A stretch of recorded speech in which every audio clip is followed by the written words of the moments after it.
আসসালামু আলাইকুম প্রিয় শিক্ষার্থী। আজকে আমরা আলোচনা করব ইংরেজি বিভাগের অনার্স প্রথম বর্ষের তৃতীয় পেপার ইন্ট্রোডাকশন টু পোয়েট্রির প্রথম কবিতা সনেট 18 উইলিয়াম শেক্সপিয়ারের লিখিত সনেট 18 নিয়ে আমরা আলোচনা করব। তো কবিতাটি শুরু করার আগে প্রথমে আমরা কবিতার ব্যাকগ্রাউন্ড অর্থাৎ উইলিয়াম শেক্সপিয়ার সম্পর্কে একটু জেনে নিই। কে ছিলেন উইলিয়াম শেক্সপিয়ার? আমরা সবাই জানি, ইংরেজি মাধ্যমের ছাত্ররা বিশেষ করে ইংলিশ ডিপার্টমেন্টের যারা, তারা অবশ্যই উইলিয়াম শেক্সপিয়ার সম্পর্কে জানা আছে।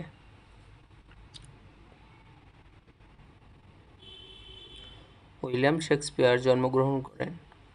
William Shakespeare 1564 to 1616। William Shakespeare 1564 সালে জন্মগ্রহণ করেন এবং 1616 সালে মৃত্যুবরণ করেন। কোথায় জন্ম? বর্ন ইন স্ট্রাটফোর্ড আপন অ্যাভন।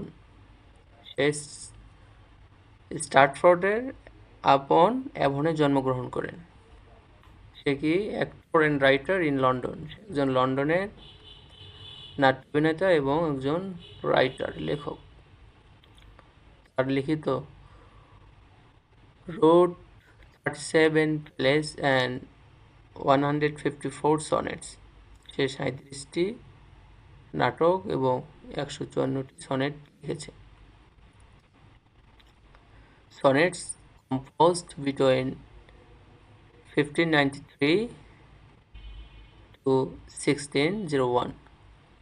সে সনেটগুলো লিখেছে 1593 থেকে নিয়ে 1601 সাল পর্যন্ত। অ্যান্ড পাবলিশড 16909 এবং 1609 সালে প্রকাশ করেছে। এই সনেট 18 এটা আসলে কাকে উদ্দেশ্য করে, কোন বন্ধুকে উদ্দেশ্য করে লিখেছে সেখানে একটু ধারণা দেওয়া আছে। এখানে দেখতে পাচ্ছি Earl of Southampton become his patron, finance his art. অর্থাৎ এখানে কবি উইলিয়াম শেক্সপিয়ারকে শিল্পকর্মের আর্থিক সহায়তা করেছিল সেই সময় আর্ল অফ সাউথহ্যাম্পটন নামের, সাউথহ্যাম্পটনের একজন আর্ল, যিনি বিশেষ করে একজন লর্ড ছিলেন, ইংরেজ লর্ড ছিলেন, যে তাকে আর্থিক সহায়তা করেছিলেন এবং তাকে উদ্দেশ্য করে নিয়ে লেখা তার এই কবিতাটি। এখানে বলা আছে believed sonnet 18 dedicated Earl as William Shakespeare was found of him. বিশ্বাস করা হয় যে উইলিয়াম শেক্সপিয়ার সনেট 18 আর্লকেই উদ্দেশ্য করে নিয়ে লিখেছিলেন, খুঁজে পাওয়া যায়। William Shakespeare retired from stage after 1612। William Shakespeare নাট্যকার থেকে অবসর নেন, স্টেজ থেকে অবসর নেন 1612 সালে। William Shakespeare passed away 3 April 1616 at age of 52 এবং উইলিয়াম শেক্সপিয়ার 30 এপ্রিল 1616 সালে মৃত্যুবরণ করেন 52 বছর বয়সে। আমরা এখন মূল কবিতাটি শুরু করব। এটা একটি সনেট, আমরা আগে থেকে জানি এটা একটি sonnet.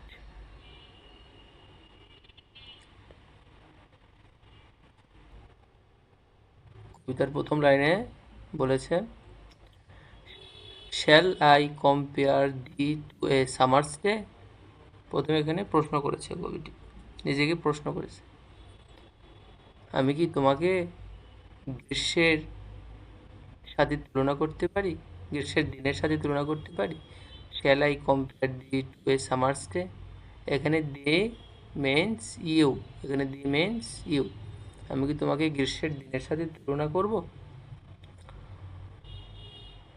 Thou art more lovely and more temperate. Thou art, এখানে thou means you, তুমি। এখানে thou art, তুমি হও, more lovely, আরও বেশি সুন্দর, and more temperate, এবং আরও বেশি কোমল, আরও বেশি স্নেহবার যোগ্য, আরও বেশি সুন্দর গ্রীষ্মের দিনের চেয়েও, এখানে তুলনা করেছেন। তৃতীয় line, rough winds shake. Rough winds means ঝড়ো বাতাস। রাগ উইন্ডস মিনস ঝড়ো বাতাস। Do shake the darling birds of May. Do shake যেগুলো নষ্ট হয়ে যায়, the darling birds of May. May মাসের চমৎকার চুকুরিগুলো ঝড়ো বাতাসে নষ্ট হয়ে যায়। And summer's lease has all too short a date. এবং সামার্স এর সময়টা ইংল্যান্ডের কাছে খুবই অল্প সময় থাকে। এটা খুবই অল্প সময়, এই গ্রীষ্মের সৌন্দর্যটা খুব অল্প টাইমেই ফুরিয়ে যায়।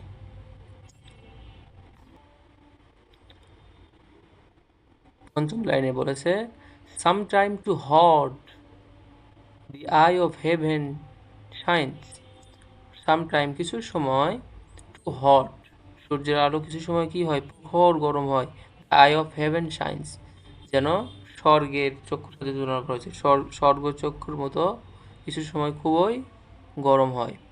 And often is his gold, and often is his gold complexion dimmed. তাহলে পঞ্চম লাইনে দেখলাম, and often is his gold complexion dimmed, অর্থাৎ সূর্যের এই সোনালি আলোটা কখনো ক্ষীণ হয়ে যায়, অর্থাৎ কখনো কমে যায়, একসময় বেশি হয় আবার কখনো কমে যায়। তারপরের line, and every fair from fair sometime declines, অর্থাৎ প্রতিটি সুন্দর জিনিসের সৌন্দর্য একসময় কি হয়ে যায়, ধ্বংস হয়ে যায় বা নষ্ট হয়ে যায়।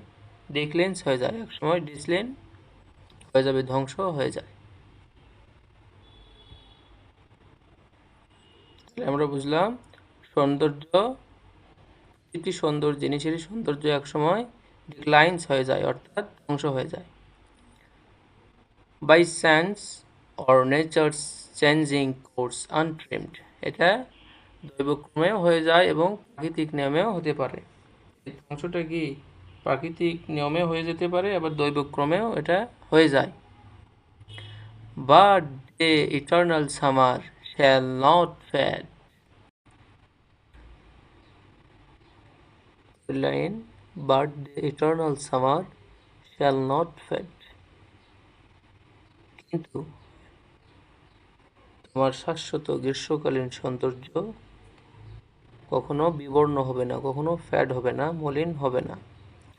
নর lose possession of that fair thou ow'st, এবং তোমার অর্জিত সৌন্দর্য কখনো হারাবে না, কখনো ধ্বংস হবে না।